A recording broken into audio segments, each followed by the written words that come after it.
Everyone, welcome back to my channel to a new blog. কালকে তাড়াতাড়ি খাওয়া দাওয়া করে একটু শুয়ে পড়েছিলাম। দুপুরে সেরকমভাবে শোয়া হয়নি, একটু রেস্টও নেওয়া হয়নি, ওই জন্য একটু টায়ার্ডও হয়ে গেছিলাম। তাড়াতাড়ি সবাই ঘুমিয়েও পড়েছিলাম। আর কালকে ঠান্ডাটা কিন্তু জবরদস্ত ছিল। ওখানে যখন সব ফাঁকা হয়ে গেল না, বেশ ঠান্ডা লাগছিল। তো যাই হোক, আজকে শনিবার, আজকে মেয়েকে স্কুল নেই, আজকে মেয়েদের সেকেন্ড স্যাটারডে, ওই জন্য ছুটি আছে। মেঘ আজকে একটু বেলা পর্যন্ত ঘুমাচ্ছে, আমরাও ঘুমিয়েছি, তবে তাড়াতাড়ি উঠে পড়েছি। আমাদের সকাল সকাল ওঠা অভ্যেস তো, এই আর কি।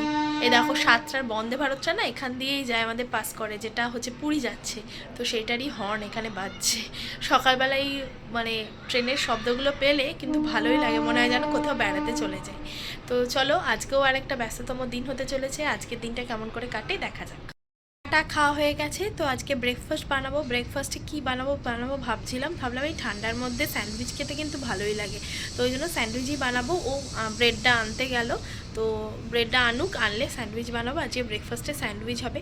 আর আজকে হচ্ছে আমাদের এখানে যে কেটিপিপির মেলা হচ্ছে, সেখানে এদের গানের মানে প্রোগ্রাম আছে, ওই জন্য আজকেও তাড়াতাড়ি বেরোতে হবে। এখন ব্যাক টু ব্যাক প্রত্যেক দিনই প্রোগ্রাম আছে কিছু না কিছু। কালকেও আর একটা আছে, কালকেরটা না হয় কালকে বলবো তোমাদেরকে।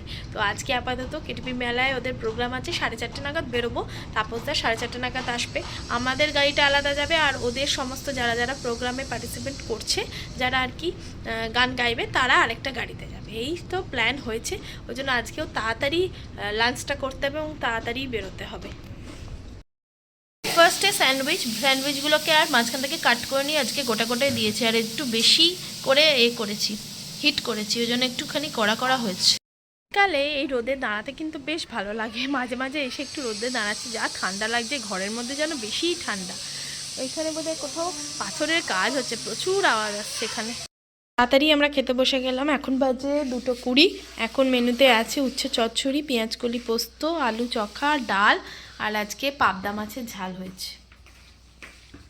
রেডি হয়ে গেছে, এখন বেজে গেছে প্রায় 4:30। যা ঠান্ডা, ওই জন্য বললাম মোটা জ্যাকেটটা পরা। আমিও রেডি হয়ে গেছি, মেঘও রেডি হয়ে একটু খেলতে গেছে। আমরাও রেডি হয়ে গেছি। মেঘ একটু জামা কাপড় পরে খেলতে গেছে 2 মিনিটের জন্য। 2 মিনিটের জন্য না খেললে তার মনে শান্তি হয় না। ও বেরিয়ে যাচ্ছে, এবার আমরাও ওদের পিছনে পিছনে গাড়ি নিয়ে যাব। তাপসদাও এসে দাঁড়িয়ে আছে, মাও রেডি হয়ে গেছে অলমোস্ট। হয়ে গেলে আমরাও বেরিয়ে যাব। তো চলো, ও বেরিয়ে যাচ্ছে, সাবধানে চলো। হ্যাঁ, এগিয়ে গেছে, আমরাও এবার বেরিয়ে পড়েছি মোটামুটি। পূজা দিদিকে তুলে ওরাও একটা জায়গায় দাঁড়িয়ে থাকবে, আমরাও ওদের সাথে ওখানে মিট করে একসাথেই যাব। ওদের গাড়িও এসে গেছে, এবার ওদের ফলো করে আমরা এবার এগোবো।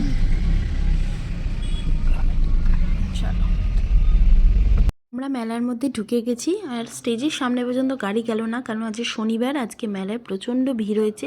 তো ওখানকার যারা কমিটির মেম্বার ছিলেন, তারা আমাদেরকে রিসিভ করতে এসেছিলো। তো গিয়ে দেখলাম বেশ একটা সুন্দর বাচ্চাদের নাটক হচ্ছে, নৃত্যনাট্য আর কি। সেটা হচ্ছে ভূষণ্ডির মাত, বেশ ভালো করছিল। কিন্তু দেখতে দেখতে আমাদেরও গান শুরু হয়ে গেছে, কিন্তু গানটা তো তোমাদের শোনাতে পারছি না, শুধু দেখাচ্ছি কত মানুষ এই গান শুনতে দাঁড়িয়েছে।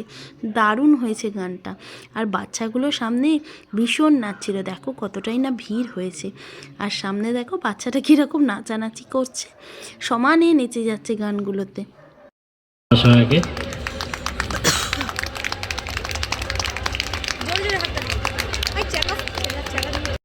ফটো সেশন চলছে, প্রোগ্রাম হয়ে গেছে।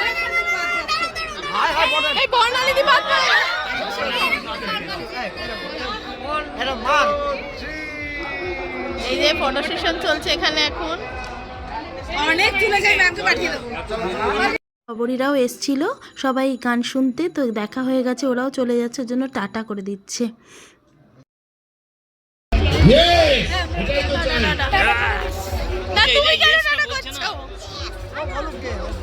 আমরা তারপরে চলে এলাম একটু পেট পুজো করব বলে। তো আমরা প্রথমেই চলে এসেছিলাম পাওভাজির দোকানে। পাওভাজি খাওয়া হয়ে গেছে, কিছুই ভিডিও করতে পারছি না, অ্যাকচুয়ালি এত ভিড় মেলায়।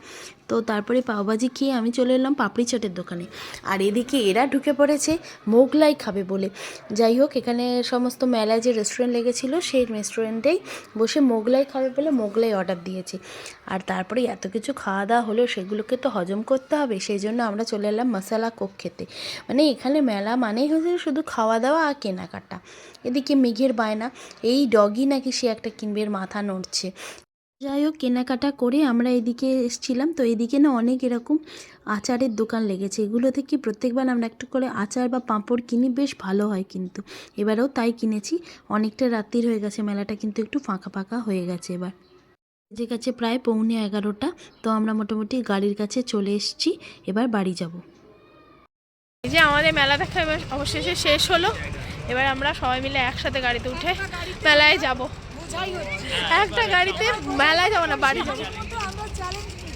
হ্যাঁ, সেই হচ্ছে কথা। সে আগের বারের মতো সবাই মিলে উঠে একবারে যাবো। যা ঠান্ডা লাগছে না, 10:30 বেজে গেছে। এক এক করে ভেতরে বসছে। আমি কি মাইমার দিকে বসবো না ওই দিকটা চলে আসবো? মাইমার পায়ে না লাগে আমি বসলে। দাঁড়াও বাবা, আমরা বসছি দেখো। ওরে বাবা,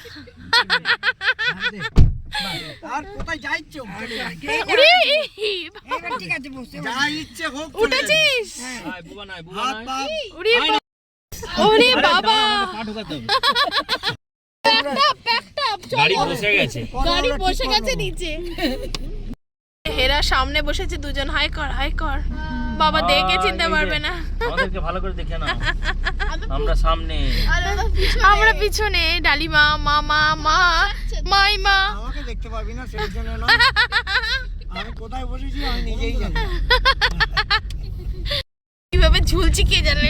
গাড়ির এইদিকে দরজাটা খুলে পড়ে। হ্যাঁ, লক করেছো তাপসা? বাড়ি এসে গেছি, বেজে গেছে প্রায় 11টা। অনেকটা লেটই হয়ে গেল। ওখানে গান বাজনা তো সুন্দর হলোই, তার সাথে ঘোরাঘুরি হলো, সবাই মিলে খাওয়া দাওয়া হলো, অনেক কিছু কেনাকাটা হলো। এই আর কি, আনন্দই হলো বেশ। সবাই মিলে যেখানেই যাও না কেন সেখানে খুব আনন্দই হয়। তো যাই হোক, ব্লগটা আজকে এখানে এন্ড করছি। কালকে আরেকটা এক্সাইটিং ব্লগের সঙ্গে তোমাদের দেখা হবে। কালকে আরেকটা মানে স্পেশাল দিন, সেটা কি সেটা জানার জন্য অবশ্যই তোমাদের কালকে ব্লগটা কিন্তু চেক করতে হবে। তো আপাতত এই ব্লগটাকে এখানেই এন্ড করছি। যদি কিছু ভালো লেগে থাকে আজকের ব্লগের, অবশ্যই লাইক, কমেন্ট, শেয়ার, সাবস্ক্রাইব করতে কিন্তু ভুলো না। দেখা হচ্ছে নেক্সট দিন আরও একটা এক্সাইটিং ব্লগের সঙ্গে। তো till then, tata, bye bye, good night.